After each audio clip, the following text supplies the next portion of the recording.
मंडळी एकत्र आल्यानंतर वेंगुर्ला आणि सावंतवाडी अत्याधुनिक कशी होईल याचं नियोजनाचा आराखडा आम्ही काढलेला आहे आणि तो नक्कीच सत्कारामध्ये होणार आहे. येणाऱ्या काळामध्ये भारतीय जनता पार्टी ही जगामध्ये, देशामध्ये, राज्यामध्ये आणि तळकोकणामध्ये एक नंबर राहणार आहे. आणि नारा समोरची व्यक्ती देत आहेत याचं कारण असं आहे की आम्ही सोबळावर लढण्याचं ठरवलेलं आहे, त्यामुळे ते सोबळाचा नारा देत आहेत.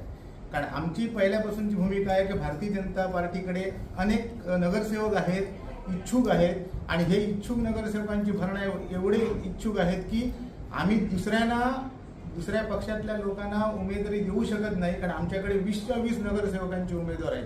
त्यामुळे समोरचे बिथरलेले असून ते सोबळाचा नारा देत आहेत. शेवटचा प्रश्न विषय आमच्या सन्मान गिरप सरांनी सांगितल्याप्रमाणे पहिलं म्हणजे प्रवेश कोणाचे होणार हा विषय पक्षाचा आहे. मी सैनिक आहे, मी कुठल्या पदावर नाही किंवा कुठेच नाही आहे. मी कार्यकर्ता म्हणून कार्य करतोय. आमच्या जिल्ह्याचे जिल्हाध्यक्ष असतील, सन्मान्य प्रदेश अध्यक्ष साहेब असतील किंवा पालकमंत्री साहेब हे सर्व ठरवतील आणि ते ठरवल्याप्रमाणे होईल. मुद्दा एकाच गोष्टीचा आहे की आपण डेव्हलपमेंट या विषयावर अतिशय महत्त्वाचा विषय आहे. पत्रकार बंधूंनी सुद्धा रान उठवलं पाहिजे की कोण प्रतिस्पर्धा लावली पाहिजे की कोण इथे डेव्हलपमेंट करू शकतो. प्रत्येक पक्षामध्ये गिरप साहेब बोलले की चढाओढ आहे, परंतु भाजप पक्षामध्ये असं नाही आहे. एका नगरसेवकसाठी 5-5 लोक आमच्या पक्षातले लोक इच्छुक आहेत. 5 गुणिले 20 करा, 20 पंच 100 नगरसेवक आमची मंडळी होण्यासाठी इच्छुक आहे. म्हणजे आमच्याकडे एवढे सैनिक आहेत की ही सैनिकांच्या समोरचे पक्ष काहीच नाही आहे. मी तर म्हणतो आमच्या पक्षाची ताकद खूप मोठी आहे. त्यामुळे आम्हाला युतीचा हा विषय खूप लांबचा आहे.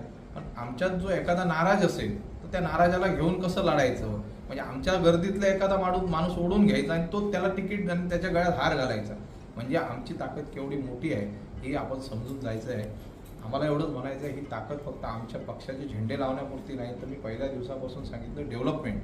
सर्व पत्रकारांनी पण रान उठवलं पाहिजे की बाबा या ठिकाणी डेव्हलपमेंट जो करेल नगरसेवक, जो चांगला नगराध्यक्ष असेल त्यालाच निवडून द्यायचं. आणि या नगरसेवक आणि नगराध्यक्षांच्या पाठीमागे आणि समोर मी आहे, सन्माननीय रवींद्रजी चव्हाण साहेब आहेत, पालकमंत्री नितेशजी राणे साहेब आहेत. हे संपूर्ण वलय आणि विशेष म्हणजे देवाभाऊ आहे. देवाभाऊंचा हात आणि ताकद असली तर या सावंतवाडीचा कायापालट हा नक्कीच होणार आहे.